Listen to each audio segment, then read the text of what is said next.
Superhero communities are so insular and so small that everyone who's anyone knows everyone. Batman knows Superman, for instance, and they're best friends, for the most part. But not everyone's superhero relationships are friendly, romantic, or even platonic. Some superheroes are just coworkers, acquaintances, simply colleagues, which is how I would describe the relationship between Iron Man and Wolverine. Despite existing in the same universe for over half a century and having been on the same team for over a decade, along with having a lot of mutual friends like Hulk and Captain America, these two generally steer clear of one another. If they weren't in the same industry, they probably wouldn't have ever met, except for possibly at a bar, which the two can be frequently found in, at times even together. Iron Man, as everyone knows, is a man named Tony Stark. Orphan son and heir to Stark Enterprises, he is one of the smartest men in the world. He expanded his fortune by making weapons of mass destruction, but once he realized the horror of his inventions, he stopped creating these weapons and began to atone for his sins by becoming Iron Man. He transformed himself into a better person as a result. He was able to see the error of his ways, and the world offered him a second chance at redemption. And while they come from wildly different backgrounds, redemption is something Wolverine or Logan has always sought. His natural gifts were exploited and he was turned into a weapon against his will. He took the lives of countless people and after recovering a sliver of humanity, always sought to redeem himself. Tony and Logan have that much in common, so it's a little crazy they haven't officially met together despite all their commonalities. It was almost as if the universe was keeping these guys from meeting, talking, or doing anything of substance together.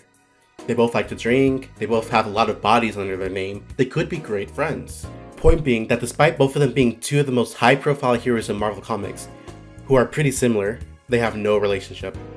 That would be until a miniseries before the Fantastic Four, Ben Grimm and Logan, came out. Now, first impressions are everything, even in real life.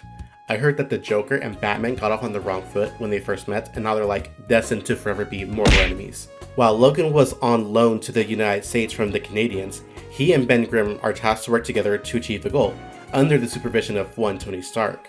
He fills the two of them in with important information, and Tony's part is done. And this paints the rest of the picture perfectly. The relationship is purely professional. All that potential chemistry gone to waste. And that would be the case for the most part. At every event from Secret Wars to Infinity Wars, Wolverine and Iron Man would just be there, standing next to each other, never saying anything or acknowledging the other's existence, as seen here, here, and here. The few times they would interact, Wolverine would eventually figure out that some person was just impersonating Tony under the Iron Man armor, or was just Rhodey. But one day, while on the job, Wolverine becomes captured by Hydra and several other criminal organizations. While under their influence, Wolverine comes under mind control and goes on a wild manhunt targeting everyone in the Marvel Universe. He attacks the Fantastic Four, the Avengers, and even his fellow mutants. Before the Avengers could subdue him, however, he manages to fatally stab Nightstar, shocking everyone. While it was known that he was being mind-controlled, it wasn't in control of his actions like Buggy Barnes was for so long. He was still responsible for a high-profile mutant death. And it was because of Wolverine that Northstar ended up in the hands of Hydra and was brainwashed himself. He already had a lot to answer for, and even more so now. And the timing couldn't be better.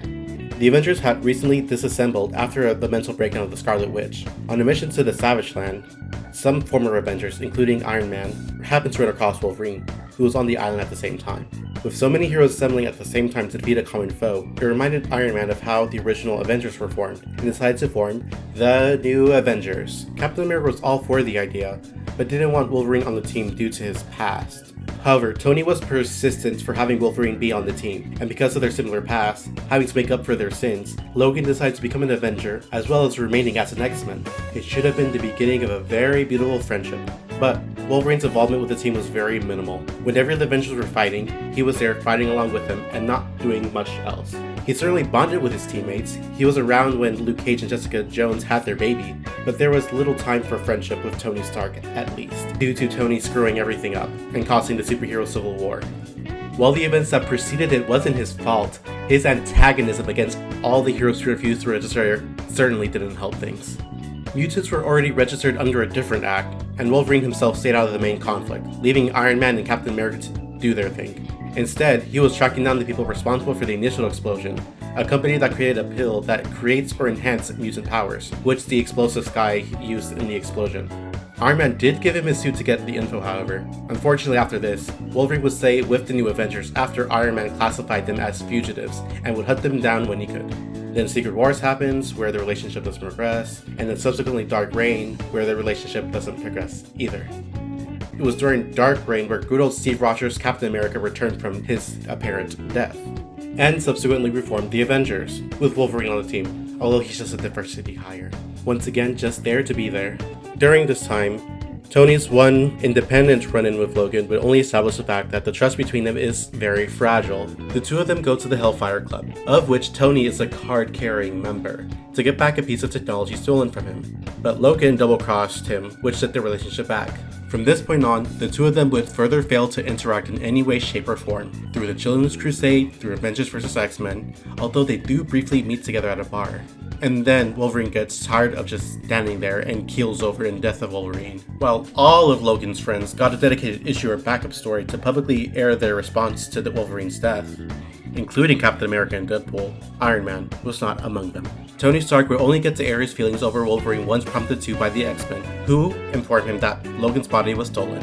Now, a good friend, like the X-Men of all people, would be upset or appalled that the grave of a friend had been dug and their bodies desecrated. And Tony isn't a cold or unfeeling guy. He took Captain America's death very seriously, considering how they left things, and agrees to hunt it down to prevent further Wolverine clones from being produced. He's doing it out of a sense of duty as an Avenger, for a fellow Avenger, not for a friend, which is proven true because Logan had to blackmail Tony into making sure his body stayed out of the wrong hands, or he would release Tony's embarrassing photos from the Christmas party. While Tony tried to spin a more positive light on the decision to make sure Logan's body stayed out of the wrong hands, Logan only asked Tony to do it because he didn't trust that Iron Man would leave his body alone in the first place. And because Logan didn't trust him 100%, he asked his fellow New Avengers to make sure that Tony followed through. However, no one who dies in comics stays dead, but after his resurrection and the rise of Krakoa for mutants, Iron Man and Wolverine would never interact again in any meaningful way. Krakoan society practically severed the X-Men and their relationship with the rest of the world, what little connection they had to one another in the first place. Avengers are in the normal world and mutants are on Krakoa, along with all of their secrets, which is why Tony Stark and Emma Frost are getting married. While they've dated in the past, even their relationship is purely professional. Emma is marrying him to get one foot in the human world, while Tony's marrying her to keep an eye on mutant society. Or, so I hear. That's politics, baby. It surprises me that this man has any friends to begin with. While I'll be reading the wedding issue and scanning for more interactions between Logan and Tony, I'm certain that they will turn to their usual habits of just standing right there, next to each other, not talking or acknowledging the other's existence, at least until they both see each other at the open bar. This has been Odd Couples in Comics.